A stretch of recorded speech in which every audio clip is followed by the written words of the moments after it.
ഒരു ചെറുപ്പൂത്തിയായ മനുഷ്യൻ അദ്ദേഹത്തിന്റെ ആ ചെറിയ പണിയിൽ നിന്നും കിട്ടുന്ന ചില്ലറകൾ സ്വരൂപിച്ച് ഒരു വലിയ മോഹം, ഒരു വലിയ സ്വപ്നം സാക്ഷാത്കരിക്കാൻ വേണ്ടിയുള്ള കഠിന പ്രയത്നത്തിലും ആശയിലുമാണ്. അങ്ങനെ ഇരിക്കെ ഒരു ദിവസം തന്റെ വീട്ടിലെ കൊച്ചു കുഞ്ഞുങ്ങൾ തൊട്ടടുത്ത വീട്ടിൽ പോയി അവരുമായി ഇടപഴകി കുറച്ചു കഴിഞ്ഞപ്പോൾ ആ കുഞ്ഞ് വാവിട്ട് കരഞ്ഞുകൊണ്ട് ഓടി വരുന്നു. വാപ്പയുടെ മുമ്പിൽ വന്ന് അദ്ദേഹത്തെ പൊത്തിപ്പിടിക്കുന്നു. എന്താ മക്കൾ കരയുന്നതെന്ന് അന്വേഷിച്ചപ്പോൾ വിങ്ങി ആ കുഞ്ഞു പറഞ്ഞു, അതാ ആ വീട്ടിലെ കുഞ്ഞുങ്ങളൊക്കെ ഒന്നിച്ചിരുന്ന് ഇറച്ചി തിന്നുന്നു, മാംസം കഴിക്കുന്നു. ഇറച്ചി തിന്നുന്ന ഈ കാഴ്ച കണ്ടിട്ട് ഞാൻ വായിൽ വെള്ളം മൂറി ഒരു കഷ്ണത്തിന് വേണ്ടിയിട്ട് ഇരന്നിട്ട് അവൻ എനിക്കൊരു കഷ്ണം തന്നില്ല. അവരെന്നെ ആട്ടിപ്പായിച്ചു കളഞ്ഞു, മടക്കിക്കളഞ്ഞു. പ്രിയപ്പെട്ടവരെ, ആർക്കായാലും ഉണ്ടാകുന്ന ഒരു ദുഃഖമല്ലേ. ഇന്നത്തെ പോലെ അല്ലല്ലോ. അന്ന് ഒരു കഷ്ണം ഇറച്ചി എന്നൊക്കെ പറഞ്ഞാൽ എല്ലാവർക്കും വലിയ പെരുന്നാൾ പോലെയാണ്.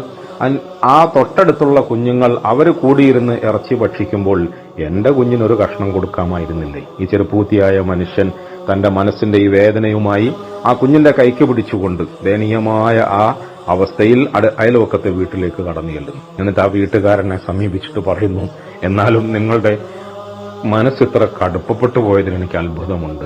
നിങ്ങളുടെ കുഞ്ഞുങ്ങൾ ഈ ഇറച്ചി കഷ്ണം കഴിക്കുമ്പോൾ അതിൽ നിന്നും ഒരു ചെറിയ അംശം ഈ കുഞ്ഞിന് കൊടുക്കാമായിരുന്നില്ലേ? അവന്റെ വേദനയും അവന്റെ വിഷമവും നിങ്ങൾ കാണുന്നില്ല? അവന്റെ കണ്ണുനീരിൽ നിന്നും നിങ്ങൾക്കത് വായിച്ചെടുക്കാൻ കഴിയുന്നില്ലേ? പ്രിയപ്പെട്ടവരെ, ആ വീട്ടുകാര് അവർ വല്ലാതെ വെപ്രാളപ്പെട്ടുകൊണ്ട്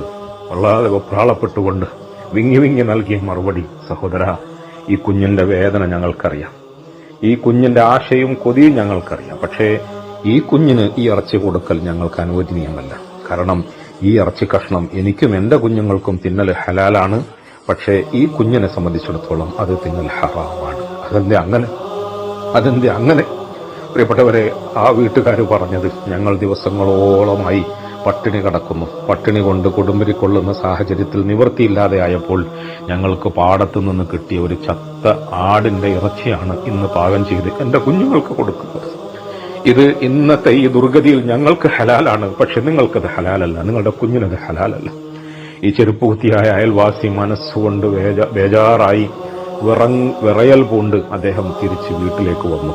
എന്നിട്ട് അദ്ദേഹത്തിന്റെ പത്തായത്തിൽ ഒളിപ്പിച്ചു വെച്ചിരുന്ന ഒരു പണക്കിഴി എടുത്തുകൊണ്ടുവന്നു ആ വീട്ടുകാരന്റെ കയ്യിൽ കൊടുത്തിട്ട്, ഇതാ, നിങ്ങൾ ഇനി ഒരിക്കലും പട്ടിണി കിടക്കരുത്, നിങ്ങൾ ഒരിക്കലും ചത്ത ആടിന്റെ ഇറച്ചി തിന്നാൻ നിർബന്ധിതരാകരുത്, ഇത് നിങ്ങൾ ഭക്ഷണം കഴിക്കണം എന്ന് പറഞ്ഞു. ആ വീട്ടുകാർക്ക് കൂടി അറിയാമായിരുന്നു ഈ ചെറുപ്പൂത്തിയായ സഹോദരൻ എത്രയോ കാലങ്ങളായി കഠിനാധ്വാനം ചെയ്ത് കിഴിയിൽ ഒരുമിച്ച് കൂട്ടി വെച്ചിരിക്കുന്ന ഈ പണം അദ്ദേഹത്തിന്റെ ചിരകാല സ്വപ്നത്തിന്റെ സാക്ഷാത്കാരത്തിന് വേണ്ടിയിട്ടുള്ളതാണ്. അഥവാ ഹജ്ജിന് പോകാൻ വേണ്ടിയാണ് അദ്ദേഹം ഇതൊക്കെ ഒരുമിച്ച് കൂട്ടിയത്. ആ വീട്ടുകാർ പറഞ്ഞു, വേണ്ട സഹോദര, നിങ്ങൾ ഹജ്ജിന് പോകാൻ വേണ്ടി വെച്ച പണമല്ലേ, അത് വേണ്ട. ഇത് കേട്ടപ്പോൾ പ്രിയപ്പെട്ടവരെ, ഈ ചെറുപ്പൂത്തിയായ സഹോദരൻ പറഞ്ഞത്, എന്ത് ഹജ്ജ്? എന്റെ അയൽവക്കത്ത് എന്റെ പ്രിയങ്കരായ സഹോദരങ്ങൾ ഇങ്ങനെ മുഴുപട്ടിണിയിൽ കിടക്കുകയും അവരുടെ പട്ടിണിയെക്കുറിച്ച് ഞാൻ അറിയാതിരിക്കുകയും എത്രയോ നാളത്തെ പട്ടിണി നിർബന്ധിതമായ അവസ്ഥയിൽ ശവം തിന്നാൻ അവരെ നിർബന്ധിതരാക്കുകയും ചെയ്യുമ്പോൾ അത് കണ്ടിട്ട് ഞാൻ ഇതും കൊണ്ട് ഹജ്ജിന് പോവുകയോ? എന്റെ ഹജ്ജ് പടച്ചവൻ ആവശ്യമില്ല, അവന്റെ പടപ്പുകളുടെ പട്ടിണി മാറ്റുന്നതിലാണ് പുണ്യം.